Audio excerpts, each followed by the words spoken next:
Nakarating ang mga bida sa isang lawa at pinalabas ang kanilang mga Pokemon para makapag-relax ng kaunti. Pagkatapos maglaro, natulog na ang mga Pokemon. Biglang may lumitaw na bagay sa langit at nag-release ito ng net para hulihin ang lahat ng mga Pokemon. Totoo nga, ang Team Rocket ang nakahuli sa kanila at lumilipad na ito pataas sa langit. Sinabi ng Team Rocket ang kanilang motto, at pagkatapos ay inasar ang mga bida. Biglang may lumitaw na flash ng liwanag at tumama sa balon, na naging sanhi para mahulog ang Team Rocket at ang mga Pokemon. Nakita nilang lahat ang isang Ursaring na nagpaputok ng Hyper Beam. Pinabalik ng mga bida ang kanilang mga Pokemon at hinabol sila ng mga Ursaring kasama ang Team Rocket. Pagkatapos ng habulan, nakahinga na ng maluwag sina Ash at Brock dahil huminto na ang Ursaring sa paghabol sa kanila. Tiningnan nila kung okay lang si Misty, pero si Jessie ang nakita nila. Sa kabilang banda, ganoon din ang naranasan nina James at Meowth kasama si Misty. Inilabas ni Jessie si Arbok para labanan si Pikachu, pero siya, sina Ash at Brock ay hinabol uli ng mga Ursaring na galit pa rin. Sina Misty, Meowth, at James naman ay maglalaban na sana, pero hinabol din sila ng Ursaring. Napagtanto nina Ash, Brock, at Jessie na kailangan nilang magkaroon ng truce o magbati muna para makalabas ng gubat, habang pinabalik naman ni Jessie si Wobbuffet na lumabas sa salitang truce. Sina Misty, James, at Meowth ay nagkaroon din ng truce, bagaman nakiusap si James kay Misty na wag itong sasabihin kay Jessie. Hinanap nina Ash, Pikachu, at Brock si Misty dahil nag-aalala sila para sa kanya.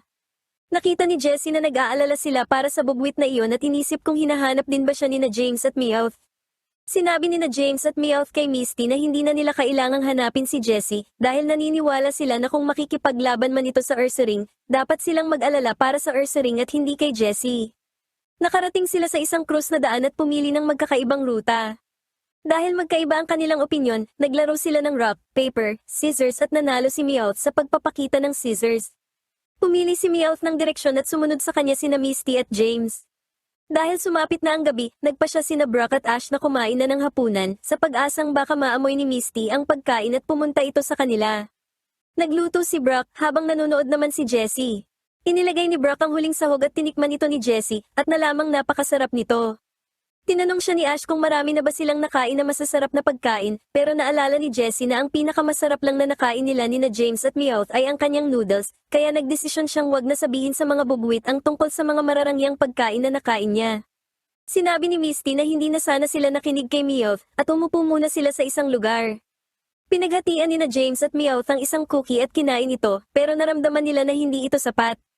Nakita nilang may malaking sandwich si Misty at nalungkot nang marinig na para sa kanya lang ang buong sandwich na ginawa ni Brock, na gumagawa ng sandwich para sa kanila araw-araw. Tiningnan nila si Misty nang may nagugutom na mga mata, kaya hinati ni Misty ang sandwich, na ikinatuwa at ipinagpasalamat ng dalawa.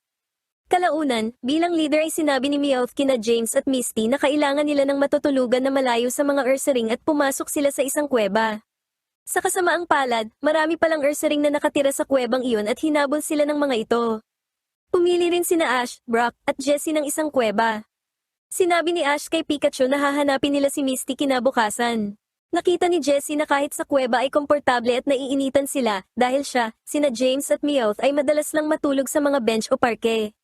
Binigyan siya ni Brock ng blanket at tinanggap niya ito, pero tinanong ang sarili kung ano na ang nangyari sa kanyang buhay. Naalala niya na tinanong siya noon kung ano ang gusto niyang maging, at sinabi niya na gusto niyang maging aktres at doktor. Naalala niya na marami siyang pangarap noon, pero ngayon ay sapat na sa kanya ang mainitan lang. Naglaro uli sina Misty, James, at Meowth ng rock, paper, scissors at nanalo na naman si Meowth. Binalaan ni Misty si Meowth na wag na muling magkakamali. Nagtali si James ng lubid sa gilid ng bangin, at bumaba siya rito kasunod sina Meowth at Misty sa pag-asang makalayo sa mga Ursaring. Gayunpaman, hindi sila nakababa ng tuluyan, at nang hinila ni Meowth ang lubid ay napulupot ito sa kanya. Dahil hindi na sila makaalis sa ibabaw ng bato, kumuha si Misty ng stick at minarkahan ang kanyang parte sa malaking bato. Natulog na si Misty, habang iniisip naman ni Meowth na maaari nilang nakawin ang kanyang mga Pokemon. Pero sinabi ni James na hindi sila makakaalis mula sa bato. Palihim na kinuha ni Jessie si Pikachu dahil hindi niya kayang palampasin ang pagkakataon na ito. Pero nang patakas na siya ay nakasalubong niya ang isang nakakatakot na Ursaring kaya napilitan siyang bumalik sa loob ng kuweba. Kinabukasan, muling hinanap ni na Ash, Brock ang iba pa, habang si Jessie naman ay malungkot dahil hindi na nga niya nakuha si Pikachu, hindi pa siya nakatulog. Sa kabilang banda, nalaman ni na Misty, James, at Meowth na natulog pala sila sa isang bato na 1 metro lang ang taas mula sa lupa. Nasabi ni Meowth na sayang dahil dapat pala ay ninakaw na nila ang mga Pokemon, at narinig ito ni Misty kaya agad niya itong binawi.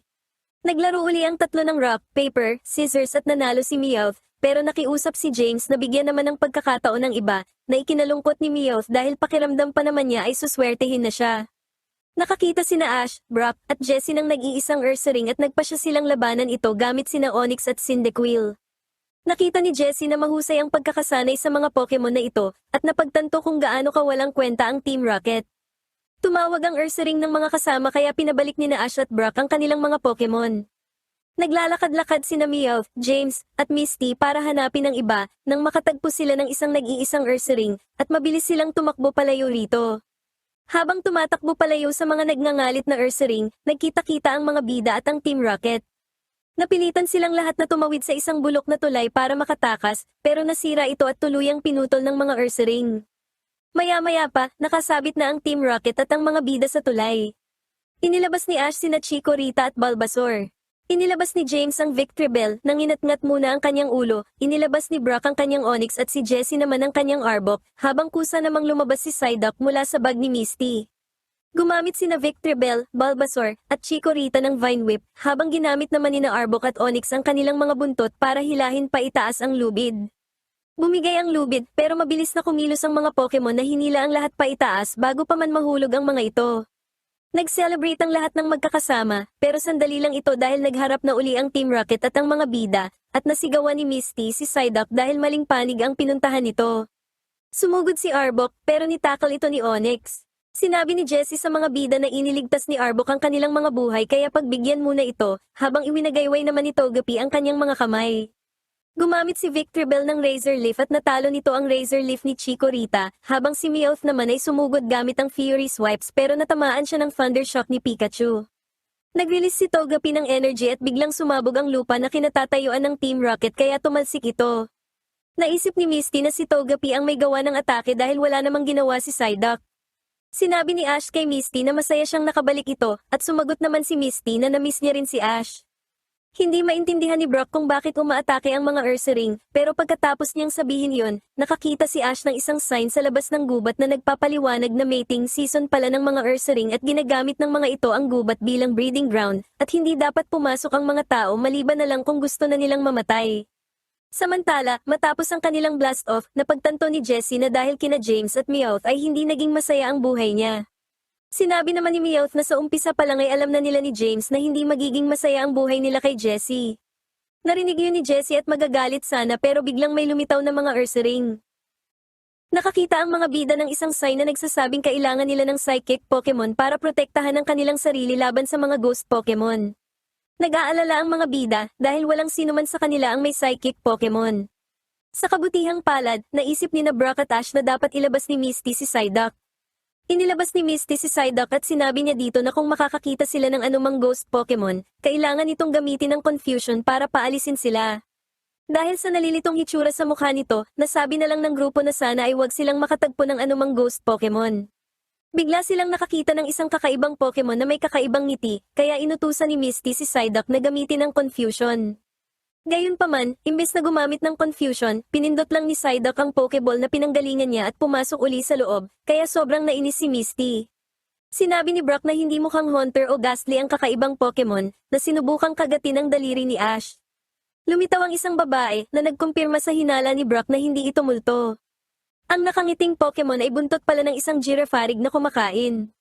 Ipinakilala ng mga bida ang kanilang sarili, habang ang babae naman ay nagpakilala bilang Cherry, na nagulat na wala silang dalang Psychic Pokemon. Sinabi ni Cherry na mula siya sa Lentown, kung saan ang mga tao ay nagsasanay ng mga Psychic Pokemon. Nabasa ni Brock na ang Lentown ay kilala sa pagpapalaki ng mga Psychic Pokemon, kaya ipinaliwanag ni Cherry na ito ay dahil sa mga Ghost Pokemon na naninirahan sa paligid para hindi sila lumapit. Narinig yun ng Team Rocket at naisip ni na James at Meowth na interesante ang pangalang Girafarig dahil pareho pa rin ang basa dito kahit basahin ng pabaliktad. Biglang lumabas si Wobbuffet pero agad itong pinabalik ni Jessie at nagplano na hulihin ang mga Psychic Pokemon sa Lentown. Nalaman ni na Cherry at Ash na pareho nilang gustong maging Pokemon Master at lumahok sa Johto League. Ipinaliwanag ni Cherry na hindi pa siya handa pero maglalakbay din siya balang araw, kaya naisip ni Misty na magiging isa si Cherry sa mga karibal ni Ash. Binigyan ni Brock ang lahat ng sandwich at nang makitang kumakain sina Ash at Pikachu, pinuri ni Cherry ang magandang ugnayan ng dalawa. Sinabi ni Cherry na kapag ang trainer at ang psychic Pokemon ay malapit sa isa't isa, maaari silang mag-usap sa pamamagitan ng telepathy, at naisip niyang isa itong katangian para maging psychic Pokemon Master. Para magawa yon, hinamon niya si Ash sa isang battle, at tinanggap naman ito ni Ash. Nagharap sina Pikachu at Girafarig, at nagsimula si Pikachu sa pag-atake kay Girafarig gamit ang Quick Attack. Gumamit si Girafarig ng Future Sight na nagpalito sa mga bida dahil wala namang nangyari, pero sinabihan ni Cherry si Ash na mag-ingat. Gumamit si Pikachu ng Thunderbolt at nakuryente si Girafarig, habang sinabihan naman ni Cherry si Girafarig na magpakatatag hanggang sa ma-activate ang Future Sight. Gumamit si Girafarig ng Stomp Attack pero naiwasan ito ni Pikachu gamit ang Agility. Gagamit na sana si Pikachu ng Thunderbolt pero biglang humihip ang hangin at tinamaan si Pikachu ng isang higanting bola ng enerhiya. Sinabi ni Cherry sa kanila na iyon ang Future Sight, isang atake na sa hinaharap pa mangyayari. Gumamit ang Girafarig ng Psybeam na tumama sa Thunderbolt ni Pikachu. Gagamit sana ng Confusion si Girafarig pero natamaan ito ng Thunder ni Pikachu at natalo. Sinabi ni Cherry na hindi siya magiging Psychic Pokemon Master kung hindi niya magagawang makipag-usap kay Girafarig gamit ang telepathy. Kumpiyansa naman si Ash na makakakuha ng maraming badge si Cherry. Inamin ni Ash na marami na siyang naranasang battle, bagaman inisip ni Misty na madalas siyang nananalo dahil lang sa swerte. Inaya ni Cherry ang mga bida na pumunta sa kanyang bayan. Pagdating doon ay nakakita ang grupo ng maraming psychic Pokemon. Lumitaw ang isang Abra sa tapat ni Ash at sumigaw ang isang babae na pigilan ng Abra pero nakapag-teleport ito bago pa mahawakan ni Ash. Sinabi ni Cherry sa babae na si Mrs. Bellows na ang mga kalokohan ni Abra ang nagpapakit sa kanya. Pagkatapos nun ay nagpatuloy na sa paghabol si Mrs. Bellows sa kanyang Abra. Biglang lumitaw ang isang lalaking nagngangalang Toko na nagsabing ang kanyang Mr. Mime ay nahuli ng isang malaking Gengar na hindi tinatablan ng psychic attack. Nagpa siya ang mga bida na mag-imbestiga. Samantala, pinuri ni James si Jessie dahil gumana ang idea nito sa salamin. Pinatigil ni Meowth ang selebrasyon ng dalawa dahil kailangan pa nilang manghuli ng mas maraming psychic Pokemon. Naabutan ni Mrs. Bellows ang kanyang Abra, pero nakasalubong niya ang malaking Gengar na kontrolado ng Team Rocket. Lumitaw ang Abra sa balikat ni Mrs. Bellows at gumamit ng Psychic, pero tumalbog lang ito sa mga mata ng Gengar, kaya nakuha ng Gengar ang Abra gamit ang dila nito. Binalaan ni Mrs. Bellows si Cherry na itago ang kanyang Girafarig. Sinabi naman ni Cherry na balaan na lang ang iba dahil kumpiyansa siya na sapat ang lakas ng kanyang Girafarig para labanan ang malaking Gengar. Gumamit si Girafarig ng Psybeam, pero tumalbog lang ito sa mata ng Gengar. Lumitaw ang Team Rocket sa itaas ng ulo ng Gengar at ipinaliwanag na ang mga matang salamin ang dahilan kung bakit bumabalik ang mga psychic attack ng mga Pokemon, at sinabi ni Meowth na tumatalino na sila. Inamin ni Brock na nagiging matalino na nga ang Team Rocket pero hinila ni Misty ang kanyang tenga at tinanong kung kaninong panig ba siya. Sinabi rin ni James na ang mga salamin ay nagiging sanhi ng pagkawala ng tiwala ng trainer at matatakot na ang mga psychic Pokemon sa mga ghost Pokemon. Pinuri ni Jessie ang pagiging analytic ni James, bagaman inamin ni James na gawa-gawa lang niya ang paliwanag na iyon, humanga pa rin sa kanya sina Jessie at Meowth. Determinado si Cherry na iligtas ang mga Pokemon habang nagliliwanag sila ni Girafarig. Gumamit si Girafarig ng Confusion pero bumanda lang ito sa salamin. Sunod na gumamit si Girafarig ng Psybeam pero bumanda din ito, kaya sumugod sina Cherry at Ash para protektahan si Girafarig at pareho silang natamaan. Inutusan ni Cherry si Girafarig na gumamit ng Future Sight. Walang nangyari kaya naisip ni Meowth na baka hindi na lang itinuloy ni Girafarig ang atake dahil nakita nito na magtatagumpay sila sa hinaharap. Gagamit na si Pikachu ng Thunderbolt nang magkaroon si Cherry ng vision tungkol sa pakikipaglaban ni Pikachu sa makina. Nalaman ni Cherry na binigyan siya ni Girafarig ng vision at nagpasalamat siya rito, at pagkatapos ay binalaan niya si Ash. Nagawa ni Pikachu na iwasan ang dila ng makina. Dahil sa confusion ni Girafarig, nakalipad si Pikachu at madaling naiwasan ang dila ng makina sa ere. Nang hindi na maiunat ng robot ang dila nito, gumamit si Pikachu ng Thunder at nakuryente ang Team Rocket. Biglang humihip ang hangin at tinamaan ng Future Sight ang Team Rocket kaya tumalsik ito. Nagpasalamat si Cherry sa Girafarig na nakausap niya sa pamamagitan ng telepathy. Habang naglalakad, naisip ni na Misty at Brock na baka muli nilang makita si Cherry sa league na mas malakas na, pero sinabi ni Ash na hindi siya nag-aalala dahil nakahanda sila ng kanyang mga Pokemon. Iniisip naman ni na Cherry at Girafarig na magiging mahusay na team din sila katulad ni na Ash habang pinapanood ang pag-alis ng mga bida.